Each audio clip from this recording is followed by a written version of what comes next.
This is how I clean a Wescor nozzle. I take the nozzle right here.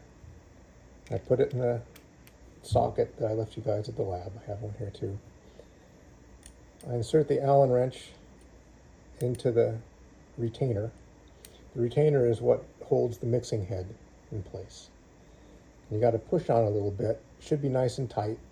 Crack it loose. After that point, you can take that out of the socket. I'll flip the Allen head around here so it's a little easier to work with. And now we can back that retaining collar out of the nozzle.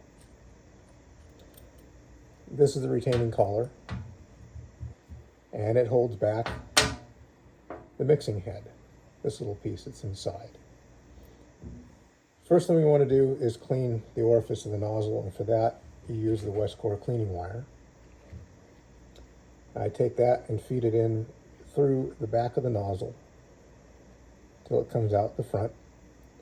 Then I hold the wire like that between both fingers so the nozzle is suspended hanging on the wire. And I just spin it a few times with my thumb. That'll get any particulates or anything that's stuck in that nozzle out. And then you can just pull it off the wire and set it aside because that part's clean now. The next thing I do, and this is not documented in the manual anywhere, but it's something after 25 years of doing this, it's necessary to do. Inside the mixing head, there are 4 channels that are cut into it. It's hard to see in this video, and I'm sorry I can't zoom in to show you better, but you'll see when you take one apart. And you'll see that the 4 channels don't come up to the center of the mixing head. They come up off to the side. The reason for that is the stain gets forced through these 4 channels under pressure, and it shoots out 4 individual streams at an angle. It comes out at an angle like this. The reason is it enters the back side of the nozzle, and as those 4 streams converge, as they're coming out at an angle, they start to swirl.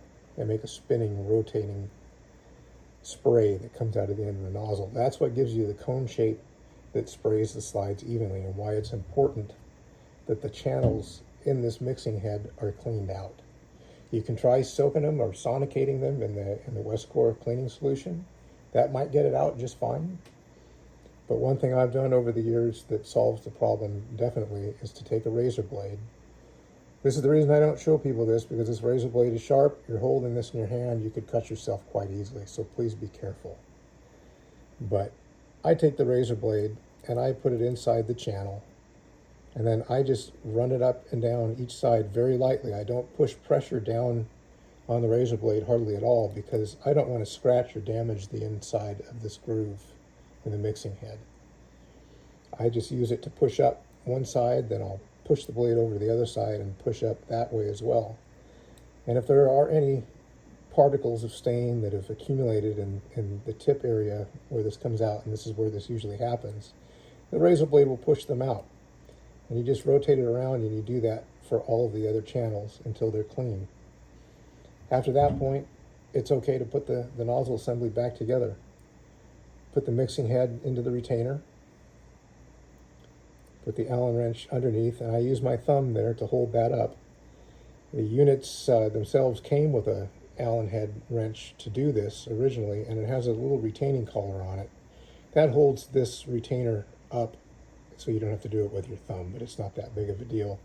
Just put your thumb on there like that, put this back in the nozzle, and keep your thumb there, because you don't want the mixing head to fall out of the retainer inside here. Otherwise it'll just go cockeyed. You'll tighten it up and you'll just get a straight stream of stain that comes out the end of the nozzle. So do that until it's up beyond the base of the nozzle. Now you can tighten it the rest of the way. And this last step is super important. Make sure you put it back in here into the socket, put the Allen wrench in, and tighten it. Give it a little yank like that so that it's tight. You should be able to hold the socket and push on it with your finger like this, with your thumb, and it shouldn't come loose. If it comes loose, it's not tight enough. Tighten it a little bit more.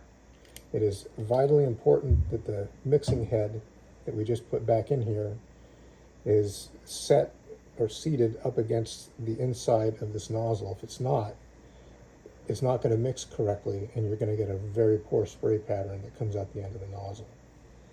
That's how the nozzles clean. That's how I do them. This is what solves your problem every time when I come in. Before you put it back in the machine, reach over to the button on the side, one of the priming buttons, and give it a little shot. That is just to force a little bit of stain out of the socket where the nozzle goes. So if there are any particulates or dirt or anything that's in there, we don't put the nozzle back in and force that right back into it. So, run the pump for a second or two just to flush it out. Then you can put this back on the instrument and you should be good to go. Hope this helps.